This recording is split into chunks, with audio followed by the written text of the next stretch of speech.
अस्सलाम वालेकुम। मैं हूँ रिदा सैफी। नाजरीन, चेयरमैन नैब ने नवाज शरीफ के खिलाफ एक और रेफरेंस दायर करने की मंजूरी दे दी है। साथ ही साथ जी एक तरफ तो ये मामला हमें नैब का नजर आता है, तो दूसरी तरफ हम ये देख रहे हैं कि सुप्रीम कोर्ट ने जो है ख़ास तौर पे आज वज़ीर आज़म इमरान खान की दरख्वास्त और रिक्वेस्ट की अगर मैं बात करूं तो उसके ऊपर एक्शन ले लिया है और डे टू डे की बुनियाद पे करप्शन के केसेस की हियरिंग का इंतहा भी जारी कर दिया है। साथ ही साथ जी ये भी कहा गया है, नैब को भी ख़ास तौर पे हिदायत की गई है इस हवाले से कि ये जो करप्शन के मुकदमात हैं उसकी समाअत रोज़ाना की बुनियाद पर करने का हुक्म जारी किया है। सुप्रीम कोर्ट ने एहतसाब अदालतों को भी कहा है कि मुकदमात में इल्तिवा ना किया जाए, ताख़ीर ना की जाए और साथ ही करप्शन मुकदमात की समाअत रोज़ाना की बुनियाद पर करने का हुक्म दे डाला है। आज की ये बड़ी अगर इस तनाजुर में देखें तो सबसे बड़ी और इम्पोर्टेंट खबर है, क्योंकि हम ये बार बार कह कह के थक गए कि इस निज़ाम में जब तक जुडिशरी का निज़ाम बेहतर नहीं होगा तो कहीं ना कहीं ये हालात और वाक़यात और पेचीदगियाँ मज़ीद बढ़ती जाएंगी। इस वजह से भी ये चीज़ बहुत अहम है नाजरीन आज के लिए, क्योंकि आप ये देखें कि रीसेंट जो रिपोर्ट्स हमारे पास आती हैं पाकिस्तान में, उसमें बार बार बताया जाता है कि मोर देन 2 मिलियन केसेस जो है वो पाकिस्तानी कोर्ट्स में पेंडिंग है और इस पे बार बार सवाल उठता है। और आज जो है वो सुप्रीम कोर्ट में जिस तरह की ये बात सामने आई है, ये एक इंतहाई बड़ा अहम अगर कहा जाए कि इकदाम है तो गलत नहीं होगा। इस हवाले से ख़ास तौर पे एक तो हम ये देख रहे हैं कि आज की ये डेवलपमेंट बड़ी ही इम्पोर्टेंट और इंतहाई अहमियत की हामिल है। दूसरी तरफ हम ये भी देख रहे हैं कि आज चीफ जस्टिस ऑफ पाकिस्तान ने एक मरतबा फिर हुक्मरानों के खिलाफ जो है हुक्मरानों के हवाले से ख़ास तौर पे जो चीज़ें हैं उस पर बड़ी सरजनिश की गई है उनकी तरफ से। ख़ास तौर पर सरकारी पैसे के हवाले से जो है वो चीफ जस्टिस के बड़े इंतहाई तारीख़ी आज रिमार्क सामने आए हैं, जिसमें उन्होंने कहा है कि हुक्मरानों ने सरकारी पैसे को ज़ाती समझ कर बांटना शुरू कर दिया है, इसलिए मुल्क के हालात ख़राब हैं। हुकूमती पैसा सरकार का होता है सारा, हुक्मरानों का ज़ाती नहीं होता और हुकूमत का पैसा फेंकने के लिए नहीं होता। आज ये भी चीफ जस्टिस ने रिमार्क्स दिए हैं। इसके अलावा जी एक और मामला जो हम देख रहे हैं, ख़ास तौर पे जाहिर सी बात है वो मामला कराची के ऊपर उसी हवाले से उसमें जो है आज नून लीग ने वजीर आजम को कैप्टन सफदर के केस में जो है उनकी गिरफ्तारी का जिम्मेदार करार दिया है। साथ ही साथ वजीर आजम के हुक्म पर चार दीवारी का तकद्दुस पामाल हुआ है, ये नून लीग ने इल्ज़ाम भी लगाया और अब वो फुटेज भी आने शुरू वो फुटेज भी मिल गई है और अब इस वक्त मंजर आम पे हमें नज़र आ रही है मुख्तलिफ जगहों पे जो जिसमें कैप्टन सफदर की गिरफ्तारी के हवाले से मनाजिर जो है वो महफूज हुए हुए हैं। दूसरी तरफ जी हम देख रहे हैं कि एक दफ़ा फिर आज इजलास हुआ जो सेनेट का, उसमें और मुख्तलिफ जो प्रेस कॉन्फ्रेंस हुई उसमें एक मरतबा फिर हुकूमती और अपोजिशन की आपस में एक दूसरे के ऊपर तीन नश्तर बरसाए गए हैं और ये ख़ास तौर पे इस हवाले से चूँकि सेनेट में कायदे हिज़्ब इख्तिलाफ राजा ज़फ़रुल हक साहब ने आज जो है वो करारदाद पेश भी की है गिरफ्तारी और सिंध पुलिस पर दबाव के मामले पे, ख़ास तौर पे कैप्टन रिटायर्ड सफदर की। तो ये सारी सिचुएशन है और आज सेनेट के हम देख रहे थे कि इजलास में भी बड़ी गर्मा गर्मी रही है अपोजिशन और हुकूमती बेंचेस के दरमियान। एक मरतबा फिर हमने देखा कि तल्ख कलामी जारी रही और इस मामले पर बहुत ज़्यादा वोकल होकर जो है वो दोनों तरफ से आज बात की गई है।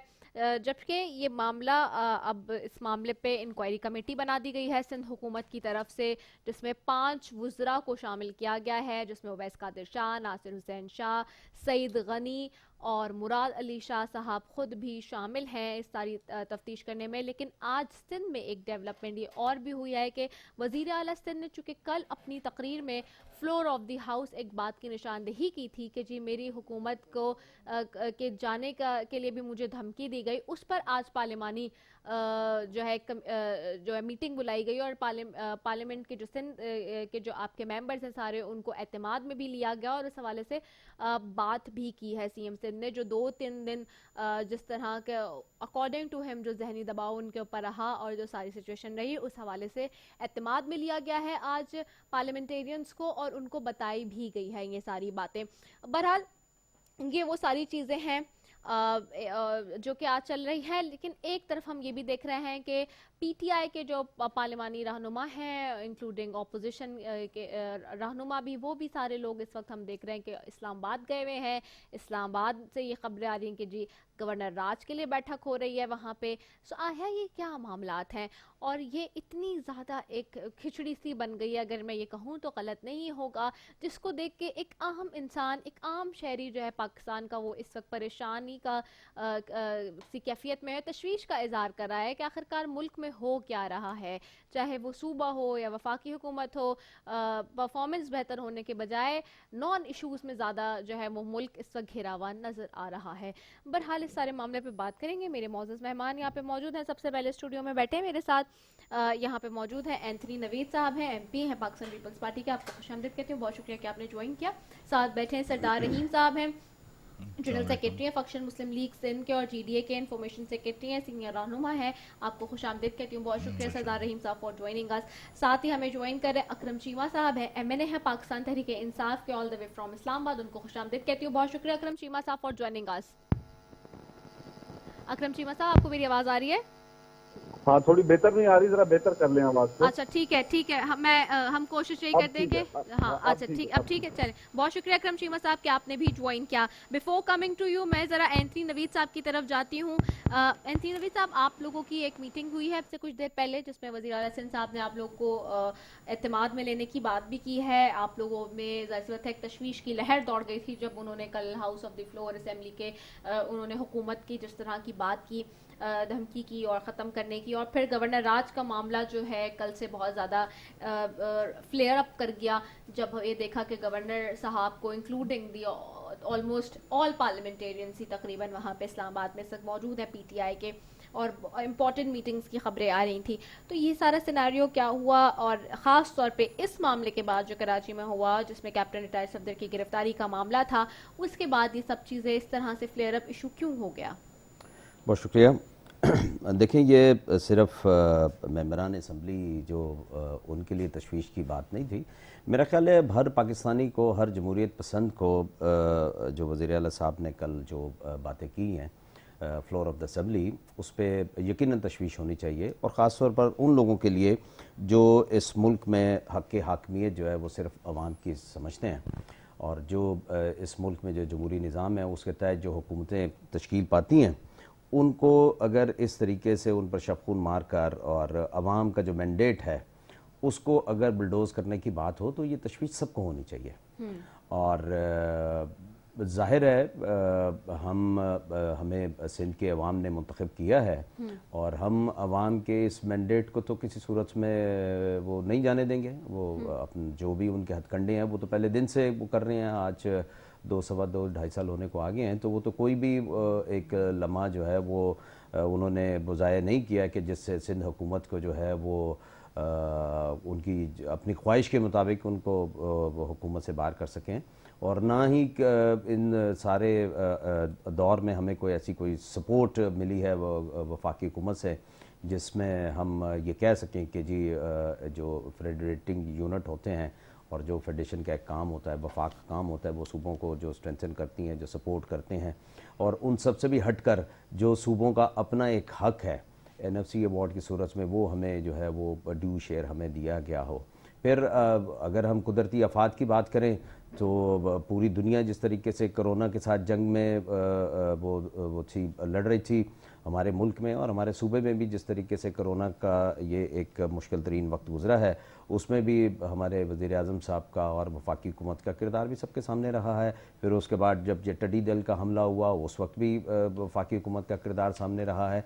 तो वफाकी हुकूमत को तो एक आँख नहीं भाता सिंध के अवाम का फैसला, तो ये उनकी ख्वाहिश हो सकती है, लेकिन सिंध के अवाम की ख्वाहिश तो फ़र्क है। सिंध के अवाम ने तो पाकिस्तान पीपल्स पार्टी को वोट दिया है और पाकिस्तान पीपल्स पार्टी को गवर्नमेंट में लाए हैं। अगर वो सिंध के अवाम का फैसला अगर पीटीआई के लोगों को नामंजूर है तो वो उनकी एक ख्वाहिश है, वो अपनी ख्वाहिश के मुताबिक जो करें, लेकिन कम से कम ये रहे सीएम कि साहब ने क्या कहा आज ये आप लोगों कम से? से कम ये करें कि आप आइन के दायरे में रहकर करें और रवायतें वो डालें जो इस मुल्क के अवाम जिस चीज़ के मुतहम्मिल हो सके। अच्छा आप इदारों को आपस में ना लड़वाएं, अच्छा इससे पूरे मुल्क का नुकसान होगा। अच्छा, इदारों को आपस में ना लड़वाएं, इससे पूरे मुल्क का नुकसान होगा कह रहे हैं। सरदार रहीम साहब, आपकी तरफ आऊंगी। बीइंग अ सीनियर पॉलिटिशियन, आप किस तरह देख रहे हैं सारा सिनेरियो? आपने बहुत सारी हुकूमतें आते जाते हुए भी देखी, आप इस वक्त इत्तेहादी भी हैं पाकिस्तान तहरीके इंसाफ के। ये जो एक एक मैं अगर कहूँ सेगमेंट और एक तरीके का incident, whatever you can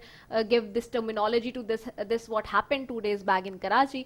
so ये जो सारा सिनेरियो हुआ, ये हुकूमत क्या इस लेवल पे जाती है या इस तरह की चीज़ें होती हैं, या इतने नॉन इश्यूज में घिरना, क्या आपके पास और कोई काम नहीं है? एक आप लोग बस गिरफ्तारी के लिए चले गए, बाकी पूरा पाकिस्तान ठीक हो गया, हर चीज़ अच्छी हो गई थी? क्या आपको ये लेट द पीपल डू, जो इंस्टीट्यूशन या जो जिस तरह से होनी चाहिए थी चीज़ें वो होती उस तरह से? आप प्रोटेस्ट भी एक करा सकते थे, एफआईआर लॉन्च नहीं हो रही थी तो।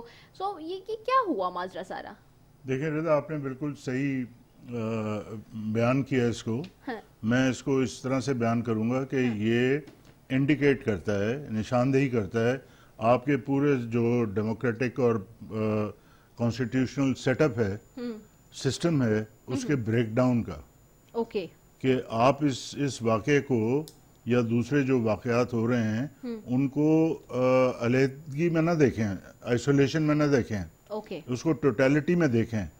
जब आपकी गवर्नेंस ठीक नहीं होगी, जब आपका इलेक्टोरल सिस्टम पे एतमाद नहीं होगा, जब आपकी इनकॉम्पिटेंस लेवल इस उरूज पे पहुंच जाएगी कि आप जो है, अगर सिंध की बात कर रहे हैं, एंथनी साहब ने बात की, नवीद भाई ने, वो 12 साल से आप हुकूमत में और लोगों को जब डिलीवर नहीं कर रहे हैं तो फिर ये इंसिडेंट्स होना तो कोई अजीब बात नहीं है। फिर आप जिन इदारों को, जिन पुलिस को आप कह रहे हैं, ठीक है, हमारे नौजवानों ने, पुलिस के जवानों ने बहुत कुर्बानियां दी हैं। दहशतगर्दी की जब लहर थी तो पुलिस ही फ्रंट लाइन पे थी और हम सलाम पेश करते हैं उनको, लेकिन वो कॉम्पिटेंस लेवल हुकूमत की नहीं है। इसी वजह से रेंजर्स को बुलाया गया और रेंजर्स की मदद से फिर ये दहशतगर्दी को यहाँ ख़त्म किया गया। तो जो इदारे अपने काम करने वाले हैं, अगर वो अपना काम नहीं कर पाते तो फिर ये चीज़ें तो होंगी ना, क्योंकि ये एडहॉक बेसिस पे सारा निज़ाम चलाया जा रहा है। ये आपने वैसे अच्छा टर्मिनोलॉजी इस्तेमाल की कि एडहॉक बेसिस पे ये निज़ाम चलाया जी जा हाँ, रहा है। और एक और भी अगर टर्मिनोलॉजी इस्तेमाल कर लूँ कि नी जर्क रिएक्शन होता है कि ये वाकया हुआ और इसके रिएक्शन में आपने कुछ कर लिया। तो ये सारी चीजें सिस्टम के ब्रेकडाउन की बात करें जो बड़ी खतरनाक बात है। ये नए पाकिस्तान में पीटीआई ने भी नहीं सीखा। देखिए, नया पाकिस्तान पुराने पाकिस्तान की बात नहीं है। अच्छा, ये 73 साल से चल रहा है। ओके, और ये ऐसे ही चलेगा? नहीं, ऐसे नहीं चल सकता ना, नहीं चल सकता। ऐसे नहीं चल सकता, यही ठीक बात है। हाँ। और ये सारा सिलसिला जो है, हाँ। इसको दुरुस्तगी की तरफ अगर नहीं ले गए, हाँ। सिर्फ जिंदाबाद मुर्दाबाद अगर करते रहे, ओके। तो फिर ये निजाम चल नहीं सकता, फिर हुकूमतें भी हुकूमत नहीं कर सकती। ठीक है, जी हाँ। हुकूमतें भी हुकूमत नहीं कर सकती अगर इसी तरह से ये निज़ाम चलता रहा तो। मूविंग टुवर्ड्स अकरम चीमा साहब, आपकी तरफ मैं आऊंगी। यकीनन आप सुन भी रहे होंगे। अकरम चीमा साहब, ये बताइएगा, ये सारे किस्से का जिम्मेदार जो है कैप्टन सफदर वाले मामले का, नून लीग ने वजीर आजम को अब जो है वो जिम्मेदार करार दे दिया है। हलीम आदिल शेख साहब कहते हैं कि मेरे पीछे पड़ गई है सिंध गवर्नमेंट, मेरे खिलाफ जो है वो प्रोपेगेंडा हो रहा है, मुझे इसका जिम्मेदार करार दे दिया गया है। आखिरकार इतना फ्लेयर अप क्यों हुआ ये मामला? क्या बाकी सारे इश्यूज खत्म हो गए थे हमारे पास कि हमने इस तरह से एक नया पिंडोरा बॉक्स खोल दिया आउट ऑफ नोवेयर? बिस्मिल्लाहिर्रहमानिर्रहीम। मैं समझता हूँ कि कौन सा पिंडोरा बॉक्स, कैसा पिंडोरा बॉक्स खुला है जिसकी आप बात कर रही हैं। अच्छा, क्या प्राइम मिनिस्टर इमरान खान ने कैप्टन सफदर को कहा था कि तुम जाके उधर जंगला प्लांट के और कबर की बेहरमती करो और वहां पर तुम नारेबाजी करो और डांस करो हाथ हिला हिला कर? देखें, ये इतना सादा मामला नहीं है। ये इनसे भंड हो गई थी, ये इनसे गलती हो गई थी, ये जुर्म इनसे सरगर्द हो चुका था, पूरी कौम का दिल दुखा हुआ था। उस चीज को काउंटर करने के लिए ये सारी जानेबाजी हुई है। बेशक इसमें दरखास्त गुजार हम लोग थे, पाकिस्तान तहरीक इंसाफ के मेंबरान असेंबली के, जो भी थाने में गए, जाहिर बात है हर बंदे का दिल दुखा हुआ था।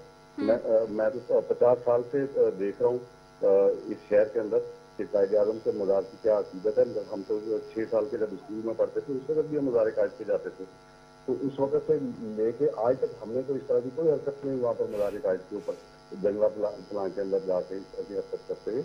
ये तो इन्होंने बहुत, जबकि इनके पास जो हमारी इस्लाहत के मुताबिक गवर्नमेंट ऑफ सिंध की तरफ से जो परमिशन थी वो सिर्फ 5 या 6 लोगों को अंदर जाने की थी। जो इनके लीडरान है वो अंदर जाएंगे और जाके फातिहा पूरी करेंगे और उसके बाद ये वहाँ से चले जाएंगे। लेकिन ये तो पूरा जत्था लेके जबरदस्ती जो कुछ इन्होंने गेट के ऊपर किया वो भी सारे पाकिस्तान में देखा कि किस तरीके से जबरदस्ती गेट खुलवा के ये अंदर गए वहाँ पर और जाके इन्होंने वहाँ पर हुल्लड़बाजी और पूरी कौम का दिल दुखाया। तो ये चीजें तो नाकाबिले कबूल है। बाकी रह गई बात आप आईजी की, देखिए इसमें तो मंतक ही कोई नहीं है। आईजी सिंध का तो सबसे पहले काम था कि वो ऑर्डर करता कि भाई इतनी बड़ी बात हो गई, बानी पाकिस्तान के मज़ार की बेहुरमती कर दी, कौन है पकड़ो इसको।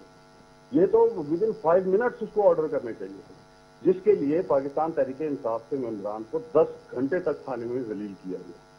उस वक्त से लेके बैठे हुए थे और सुबह जाके कहीं 5:30 बजे जाके इन्होंने FIR कर दी। तो इसमें तो कोई राय नहीं। और दूसरी बात, आईजी ने तो फिर भी जो कुछ भी हुआ FIR कटी, कानून पे अमल हुआ ना। अगर एक देखें ये उस जुर्म को छुपाने के लिए ये मुख्तलिफ किस्म की कंट्रोवर्सीज जो है ना वो फैलाने के चक्कर में लगे हुए हैं, जो कि अवाम इतनी बेवकूफ़ नहीं है पाकिस्तान की जो इन चीज़ों को नहीं समझती। कभी ये किसी को बीच में घसीटते हैं, कभी ये इदारों को बीच में घसीटने की कोशिश करते हैं। तो ये ड्रामेबाजी इनकी नहीं चलेगी। ये जो कुछ इन्होंने किया है वहाँ वो इनकी ज़हनियत का आकाश है। आपने सुप्रीम कोर्ट से हमला देखा इन लोगों की तरफ से।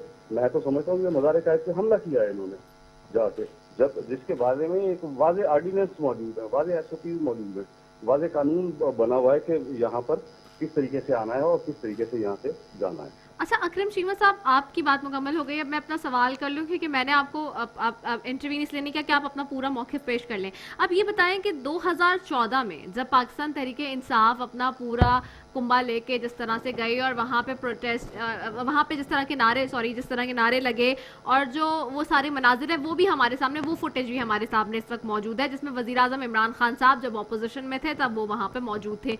तो क्या आप समझते हैं कि अगर ये वायलेशन है, ये जो है वो गलत किया गया है, ये ऑर्डिनेंस की ये बेहुरमती हुई है, ये वायलेशन हुई है, तो क्या फिर उस वक्त के टाइम पे भी गलत हुआ था? क्या उस टाइम की भी FIR कटनी चाहिए? देखिए मेरी बात सुने, वो उस वक्त जो कुछ भी हुआ था आपके पास फुटेजेस मौजूद हैं। एक शख्स आइडेंटिफाई कर रहे हैं उस मजमे के अंदर जिसने वो जंगला फलांग के अंदर गया, कब्र को जाके डायरेक्ट टच किया हुआ, ठीक है। तो एक बंदा उसमें आइडेंटिफाई करता है। देखें ये तो एक तारीख मौजूद रही है कि जितने भी हमारे सियासी अकादरीन हैं वो कायदे आज़म के मज़ार आते रहे हैं और जाते रहे हैं और यहाँ पर इज्तिमात होते रहे। लेकिन देखिए ये वो जंगला लगाया किस लिए गया? उस जंगले के अंदर किसी शख्स को जाने की इजाजत नहीं है, वहां पर लिखा हुआ है उसके ऊपर एक कानून है कि चीफ ऑफ आर्मी भी जाएंगे, वजीर आजम पाकिस्तान भी जाएंगे, गवर्नर सिंध भी जाएंगे, वजीर आला सिंध भी जाएंगे, जो शख्सियत जाएगी या गैर मुल्क की हमारे डेलीगेट्स आते हैं वो जाएंगे। वो जंगले के बाहर जाके अपना गुलदस्ता रखते हैं और वहां से वो दुआ करते हैं और वापस चले जाते हैं, ठीक है। ये तारीख में पहली दफा हुआ है कि जंगले को भी फलांग के अंदर जाके और ये हरकत की गई। ठीक है, सही। मैं आपकी तरफ आऊंगी एंथनी नवीद साहब। जो ये बात कर रहे हैं, कह रहे हैं कि कानून के मुताबिक तो आईजी को चाहिए था कि फौरन 5 मिनट में एक्शन लेता, और आप लोगों ने जो है वो बहुत देर की और उसके बाद अब this is all propaganda which you people are doing. मेरा ख्याल है कि जो मैंने पहले अर्ज़ किया था कि ये अब ये जिस तरीके से भी चाहें उसको कैमोफ्लैज करने की, तो ये तो PTI का हमेशा से वतीरा रहा है कि असल जो इशू होता है उससे ये तवज्जो हटाने के लिए जो है इनके मुख्तलिफ टीम्स हैं जो सारा ये चीज़ों को कैमोफ्लैज करती हैं। मतलब आपको ये बड़ा दुख हो रहा है कि जी फ़लाँ जगह हमला हुआ और सुप्रीम कोर्ट का आज हमला भी याद आ गया, लेकिन PTV पर हमला किसी को याद नहीं है कि PTV पर हमला हुआ।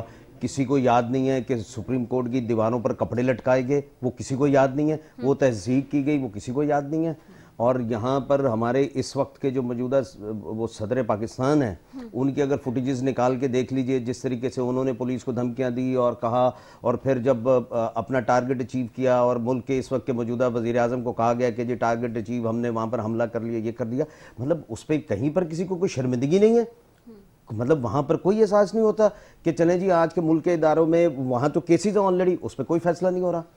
तो ये तो तवज्जो हटाओ वाली पॉलिसी पे चल रहे हैं और ये उसी पे वो काम करते रहेंगे। लेकिन अगर कोई ईमानदारी से बात करें आप, अगर ईमानदारी थोड़ी बहुत भी हो, रत्ती बराबर भी हो, तो फिर अपने गिरेबान में पहले झांकना चाहिए।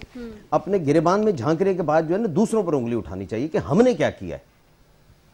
आपको वो धमकियां याद नहीं है पीटीआई के टॉप लीडरशिप की, जब वो मूवमेंट चला रहे थे कि हम तो ये कर देंगे, ये कर देंगे, ये कर देंगे, सारी चीजें मौजूद हैं कि रोड ब्लॉक करो, ये करो, तोड़ फोड़ करो, सब सब सब मौजूद है। किस तरीके से मुल्क को जो है वो 100 दिन से ज़्यादा जो है वो ब्लॉक कर दिया गया, मुल्क की मईशत तबाह कर दी गई, एक इखलाकियात की एक ऐसी जो है वो नई दागबेल इस मुल्क में वो डाली गई सियासी हवाले से भी, कि जिसका खमियाजा आज तक जो है वो सब भुगत रहे हैं।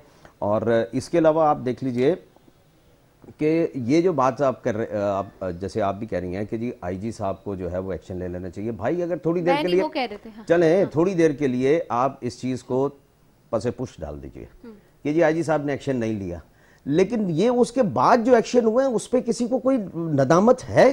मतलब उस पर नदामत ही नहीं है कि देखिए इतना बड़ा वाकया हो गया। कल मैं पढ़ रहा था कि दुनिया की खुद मुख्तार रियासतों के वजूद के बाद ये सबसे पहला वाकया है जो पाकिस्तान में हुआ है। अच्छा। कि पुलिस जो है इस तरीके से इत्तेजाजन छुट्टियों पर जा रही है। दुनिया के किसी मुल्क में नहीं हुआ। इतनी बड़ी तब्दीली आई है इस मुल्क में, इतनी बड़ी तब्दीली है कि यहाँ की पुलिस अपने ऊपर होने वाले जुल्म, अपने खिलाफ होने वाला जो रवैया वो समझते हैं कि हमारे लिए बड़ा इंसल्टिंग था, उस पे वो एहतजाजन छुट्टियों पे जा रही हैं, जिसपे दुनिया में कहीं और हमें उसकी मिसाल नहीं मिलती, और उस पे हमें कोई शर्मिंदगी नहीं है। हम कह रहे हैं कि नहीं ये जो है ये कैमोफ्लेज कर रहे हैं सारी सिचुएशन को।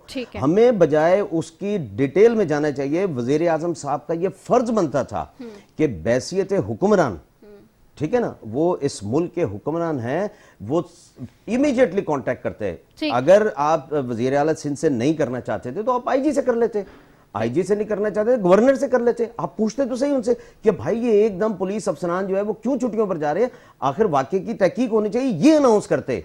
चीफ ऑफ आर्मी स्टाफ जो है वो बिलावल साहब की अपील पे वो तहकीकात का अनाउंस ना करते, लेकिन इनका कंसर्न और इनकी नीयत का पता चल रहा है। सारी बात कंसर्न और नीयत का मुझे सिर्फ वन लाइनर में मैं जवाब ले लूं, फिर मुझे ब्रेक की तरफ जाना है, क्योंकि सरदार रहीम साहब आप ये जो लड़ाई है अब इस ये कहाँ जाएगी, इसका नतीजा क्या नजर आ रहा है? क्योंकि इंक्वायरीज तो अब इधर से भी बैठी है गवर्नमेंट की तरफ से भी, और हमारे जो मुख्तदर इदारे उन्होंने भी एक्शन फौरन ले लिया बिलावल साहब की। देखिए पहली बात तो ये कोई लड़ाई नहीं है, ये तमाशा है। ओके। और वन लाइनर अगर आप मुझे इजाजत दें तो ये जो कुछ भी हुआ है इसके रिस्पॉन्सिबल जो है chief executive of the province है 18वीं तरमीम के बाद। अगर चीफ मिनिस्टर रिजाइन कर देते तो इन पुलिस वालों को छुट्टी पे जाने की जरूरत नहीं पड़ती, क्योंकि वो उन्होंने फील किया कि वो हेल्पलेस हैं। जो चीफ एग्जीक्यूटिव है जो उनको प्रोटेक्ट कर सकता है, जो कानून का निफाज अमल में ला सकता है, अगर वो ही नहीं कर रहा और उनके चेयरमैन जो है रिक्वेस्ट कर रहे हैं इदारों से, तो इसका मतलब है वो अपनी वीकनेस शो कर रहे हैं। तो फिर जाहिर है वो बेचारे उन्होंने छुट्टियों पे चले गए। तो बाकी बात करेंगे मजीद। अकरम चीमा साहब बस वन लाइनर मुझे दे दें, मुझे क्योंकि ब्रेक पे जाना है। अकरम चीमा साहब ये मामला हल कैसे होगा अब? अगर इसी तरह रहता है माजरा तो फिर ये मामला हल कैसे होगा? क्योंकि एलिगेशंस पे एलिगेशंस आ रहे हैं एक दूसरे की तरफ से। अकरम चीमा साहब मुझे सुन सकते हैं? I think there some distortion. चले मैं एक ब्रेक की तरफ जा रही हूँ, फिर I will be back after it.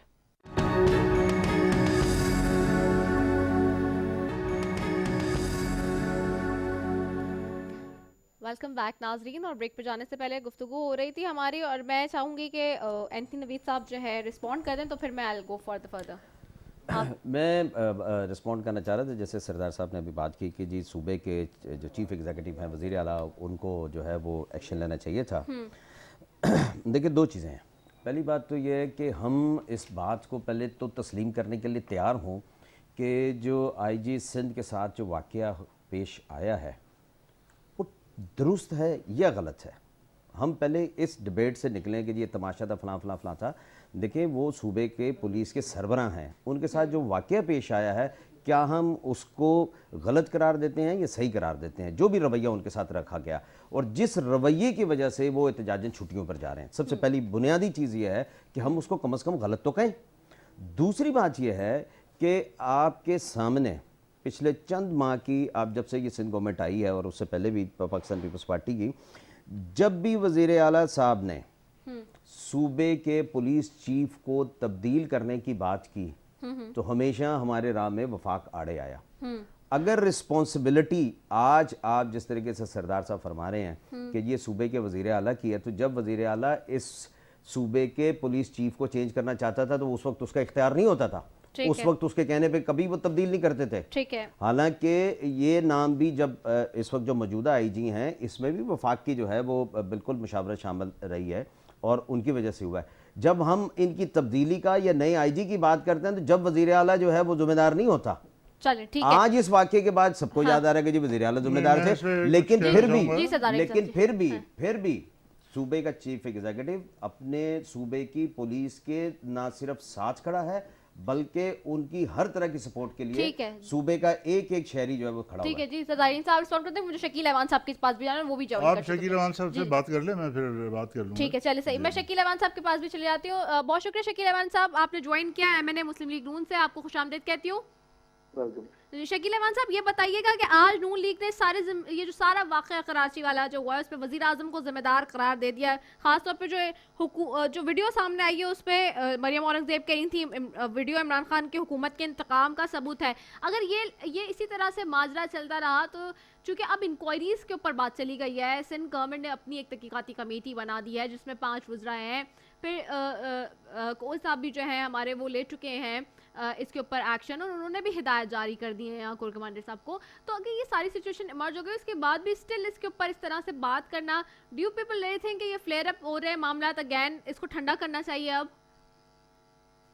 देखिए, बिस्मिल्लाह गुजारिश ये है कि ये जो एक्ट हुआ है ना, इससे पहले इमरान खान साहब का पूरी कौम उस दिन शायद हैरान भी थी और परेशान भी थी। इस मुल्क का प्राइम मिनिस्टर, जिसको बेचारे को ये भी नहीं याद रहता कि मैं प्राइम मिनिस्टर हूँ, वो मुंह पे हाथ फेर के आपको याद होगा जलसे के बाद क्या फरमान था जी जी गुजरावाला जलसे के बाद जी कि अब एक नया इमरान खान आप देखेंगे, और नया इमरान खान हम देखते हैं महंगाई के खिलाफ, दहशतगर्दी के खिलाफ, नया इमरान खान देखते हैं बेरोजगारी के खिलाफ। नया इमरान खान तो बड़े वादे करके आया था, दूसरे से बड़ी बड़ी लिस्टें थी। उस नए इमरान खान ने क्या किया कि अब देखें, 2 मुल्क के अहम तरीन अदारे जो वफाक के कंट्रोल में है उन्हें इस्तेमाल करके उसके बाद सूबे पे चढ़ाई करवा के इतना बड़ा मुल्क में बहरान पैदा कर दिया। अगर गौर फरमाए तो आज मुल्क में आईनी बहरान पैदा हो गया, और ये कोई छोटा वाकया नहीं किया इसने। लेकिन मैं समझता हूँ कि इसकी नालायकी और इसकी बेवकूफियों को कौम कब तक बर्दाश्त करेगी। लोगों ने पेट में पत्थर बांधा हुआ है, अपने बच्चों को बगैर रोटी के, बच्चों को बिल बनाते बच्चों को बगैर दूध के तो गुजारा करा सकते हैं। लेकिन आप मुझे बताएं कि इस वक्त तो बात आ गई है वतन पे, इस वक्त तो बात आ गई है मुल्क की बका पे, इस वक्त तो बात आ गई है कि मुल्क में कौन से कानून है इस वक्त मुल्क में राज है। चादर और चारदीवारी का जहाँ तहफ़्फ़ुज़ ना हो, इस कहने को ये रियासत मदीना हो इनके बकौल, और हमने ये मुल्क ला इलाहा इल्लल्लाह मोहम्मद रसूलुल्लाह कलमे के नाम पर काज़िम रहमान ने बनाया था। ये नज़रियाती ममलकत है, नजरिए के बिना पे बनी। आज आप बताएं इमरान खान हमें कहाँ लेकर चले गए हैं। और जो आप कह रही हैं कि मुस्लिम लीग नून का बयानिया हमेशा सच और हक पर मबनी हुआ है, आज भी हमारा बयानिया है। इस सारे किए जाने का जिम्मेदार एक शख्स है जिसका नाम इमरान खान है, जो रियासती इदारों से भी लड़ाना चाहता है, जो जमहूरियत को उनको टकराना चाहता है आपस में। उससे पता उसका टाइम पूरा हो गया।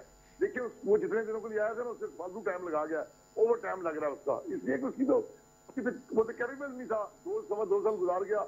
ये तो मैं समझता हूँ कि बस। अच्छा, अब ये बताइएगा आप लोग इस मामले को कैसे देख रहे हैं? वजीर आजम ने दरख्वास्त की थी सुप्रीम कोर्ट को कि जी जो करप्शन के केसेस हैं डे टू डे बेसिस पे उसकी हेयरिंग होनी चाहिए। आज जो है चेयरमैन नैब ने एक नया रेफरेंस दायर करने के लिए कह दिया नवाज शरीफ साहब पर। साथ ही एहतसाब अदालतों को भी सुप्रीम कोर्ट ने हुक्म जारी किया है आज कि डे टू डे बेसिस पर जो है वो हेयरिंग को रैपिड फास्ट बनाए।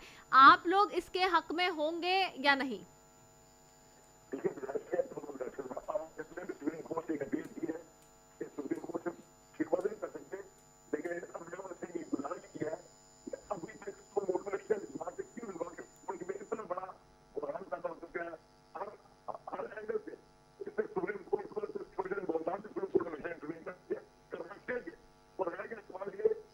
खर साहब के खिलाफ रेफरेंस दायर करने का। हाँ। देखिए ये पहले दिन से हम पीट रहे हैं कि न्याजी नैब गठजोड़ है, हाँ। ये अपनी मर्जी के मुताबिक, और इससे बड़ा सबूत क्या होगा कि न्याजी साहब कहते रह गए कि नैब हमारे साथ है। उसने यानी कि क्या ही दिया, ये जो समझदार लोगों ने पता है कि सारी कौम के सामने उसने ये अदायगी नहीं हो सकी, लेकिन आधी अदायगी करके उसे बता दिया कि नैब मेरे साथ है। अब नैब के जरिए जो कुछ करेगा और जो अदालतों में नैब को यूज करेगा कि अदालतों में जाके नैब पिटीशन दायर करे, ये तो मैं रोजे अव्वल से हमें मालूम है हमारे साथ क्या होना है नैब में या FIA, ये जो अदारे इसके कंट्रोल में है। लेकिन मैं आपसे गुजारिश करूं, वो कहते थे ना गल वध गया मुख्तारिया, और ऐसे इकबाल से हमने सही किया, गल मुक गया मुख्तारिया। अब पूरी कौम के सामने ये बिल्कुल उनकी सारी चादरें पर्दे सारे चाक हो गए हैं। हर शख्स को पता है अब हमारी बर्दाश्त समझने कौम मजीद कितना बर्दाश्त करेगी। अब बर्दाश्त की हदें क्रॉस हो रही हैं। उनके जो वो अदारे हैं, रियासती अदारे जो मुल्क और आइन और अवाम के महफूज कहलवाए जाते हैं, उनका हक बनता है कि वो सारे के सारे इस बात को देखने के बाद इसके सर से एक नालायक और नाअहल शख्स को इसको बजाय इसके कि उसको मजीद ढील दें। ठीक है, इसकी बातें खेलने का टाइम आ गया। ठीक है, गल मुक गई है, आपने कहा मुख्तारिया। सरदार रहीम साहब, बस लास्ट मिनट मेरे पास रह गया, आपसे मैं ले लूं इसके ऊपर, आप किस तरह से देख रहे हैं सुप्रीम कोर्ट वाली बात जो मैंने आपको कही है? जी देखिए, पहली बात जिस तरह से शकील अवान साहब ने भी बात की, इदारों को काम करने दिया जाए ना। ये सारे इदारे शकील अवान साहब को याद आ रहे हैं, पार्लियामेंट याद नहीं आ रही कि पार्लियामेंट में ऐसे कवानीन पास किए जाएं जो नाफिजुल अमल हों और उन पे फिर अमल किया जाए।